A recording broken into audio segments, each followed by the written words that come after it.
Hello. In this video we're going to look at switching therapy from one biologic to another, or from a biologic to a DMARD, or from a DMARD to a biologic.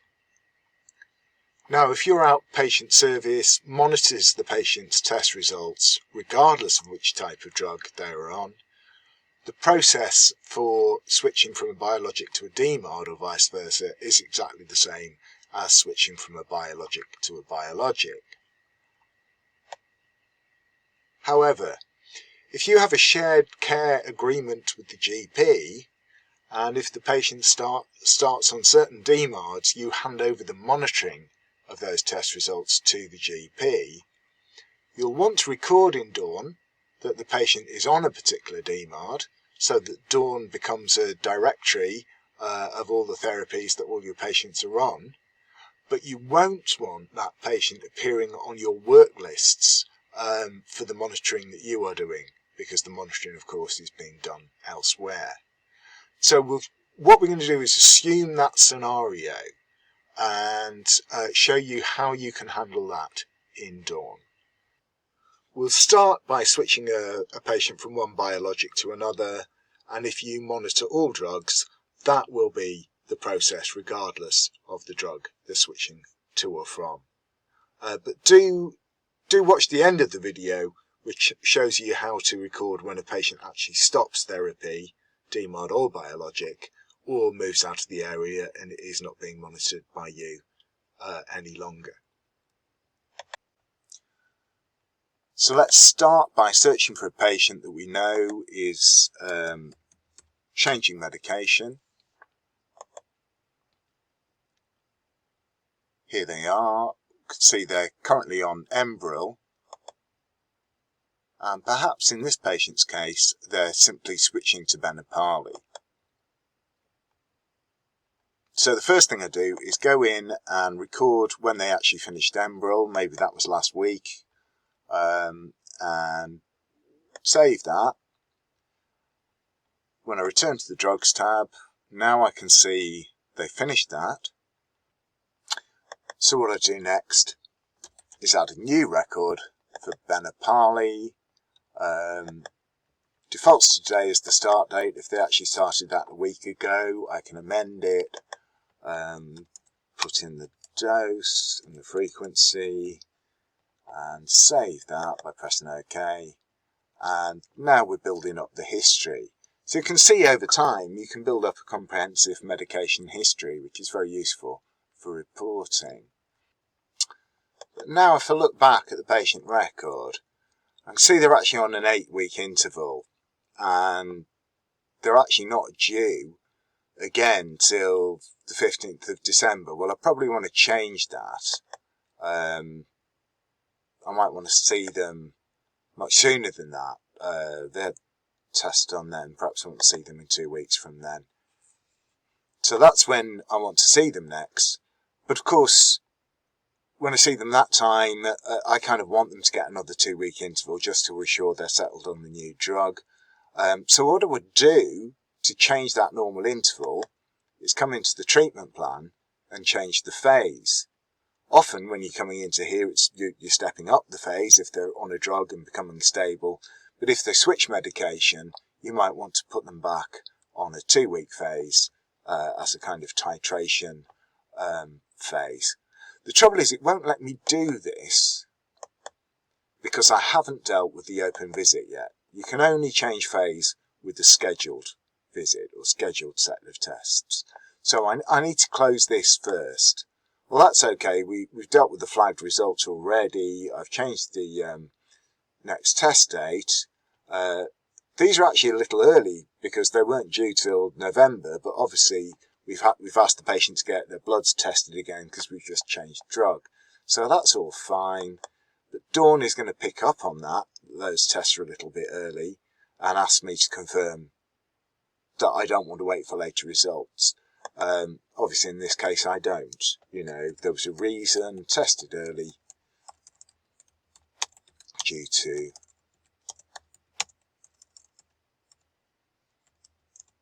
change of meds. Press proceed, and done. We'll roll them on to the next appointment on the 3rd of November. But now we just have a scheduled set of tests, no results that we're halfway through dealing with, and so now we can change the phase. And I just click reactivate on the phase that I want, puts me back to that, and now they're on a 2-week interval, not an 8-week. So that's good, that's dealt with. But let's imagine actually what would happen if they were moving not from one biologic to another, but they were stopping biologic therapy and starting a DMARD that was covered by the shared care agreement, and they were going to be monitored by the GP. Well, I would start by updating the biologic record to show when they finished it, and now I need to add the record for the DMARD. I don't actually have to close this drugs tab. There's a new button at the bottom where I can use to choose the DMARD that they're starting. Start date of today, let's leave that as that, and put in the dose.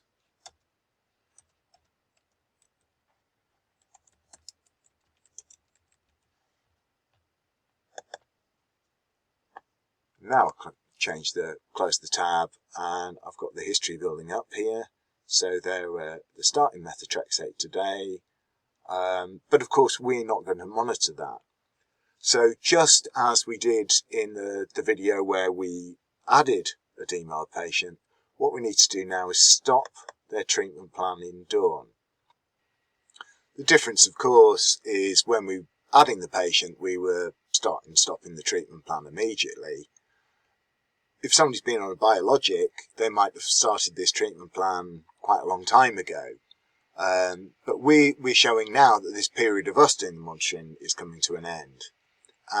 But they're not stopping therapy for rheumatoid or arthritis or whatever the diagnosis is at all. They're moving to shared care. So what we can do, just to record that, make it absolutely clear, is choose the cessation reason. And what we can say here is they're moving to shared care GP monitoring. So they're not really stopping, they're stopping biologics and moving to DMARD therapy.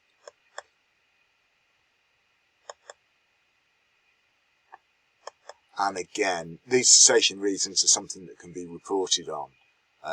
So they're useful. Useful way of differentiating between people that were stopping therapy altogether and people that are just moving to shared care.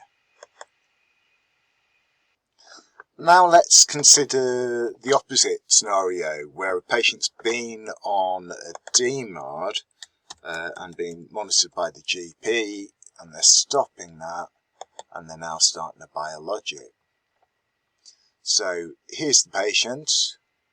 Actually, the treatment plan tab over here is quite a nice summary of previous treatment plans. So we can see they were being treated for ankylosing spondylitis, but we have this cessation reason moving to shared care. So that's why we're not monitoring at the minute. It's not that they've not been on therapy. So very similar process as far as the drugs goes. Just stop the leflunomide, unless they're of course taking the biologic concurrently, in which case you would not stop the leflunomide, you would just add the biologic.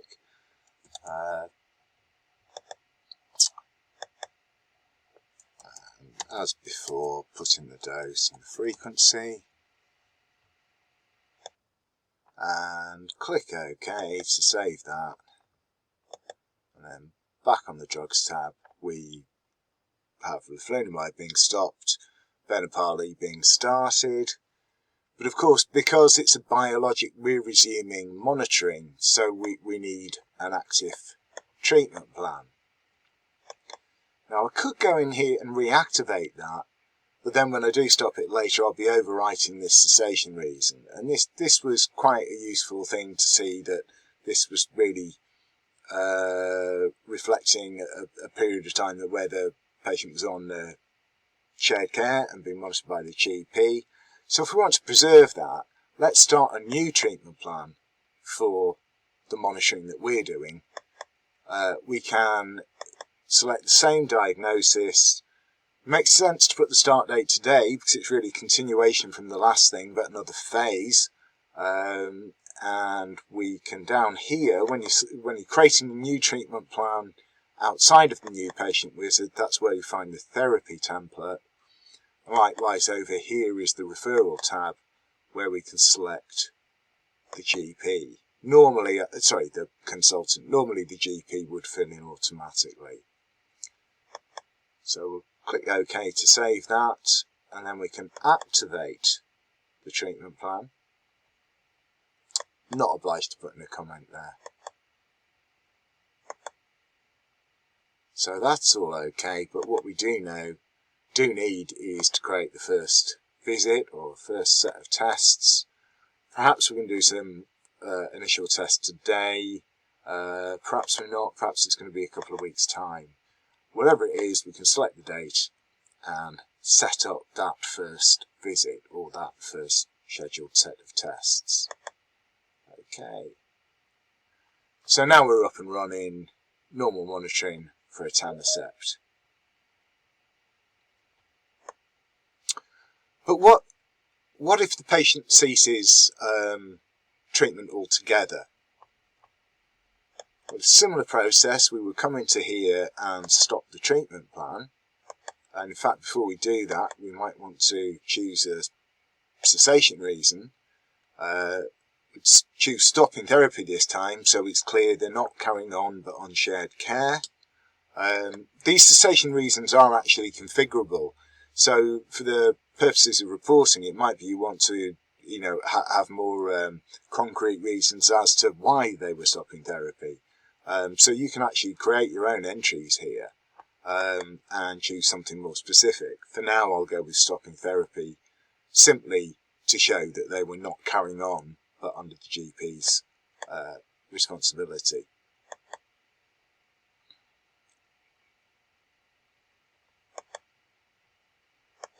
So there we go, that's them stopped. But at this point it's quite difficult to tell whether, or differentiate should I say, between patients who are on shared care and patients who have stopped therapy altogether. Of course, if I keep my drug record up to date and say that they stopped Benapali, that's one way of doing it. I should really do that anyway for the purposes of reporting. But if we're actually stopping therapy altogether, there's an extra step that we can do that helps make this very clear. And what we can do is go onto the patient tab, and down here we have a deactivate button. And when I do that, instead of saying stopped here, it says inactive, which means this patient isn't being looked after by us or the GP. They're not on a therapy that requires monitoring anymore. Or they've moved to our region and they're not our responsibility anymore. Either one of those things.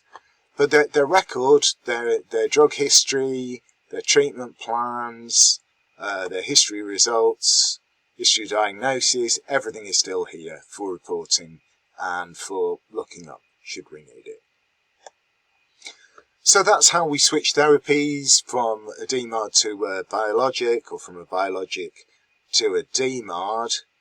For the DMARD patients that we're not monitoring, we're keeping the patient record active but stopping the treatment plan.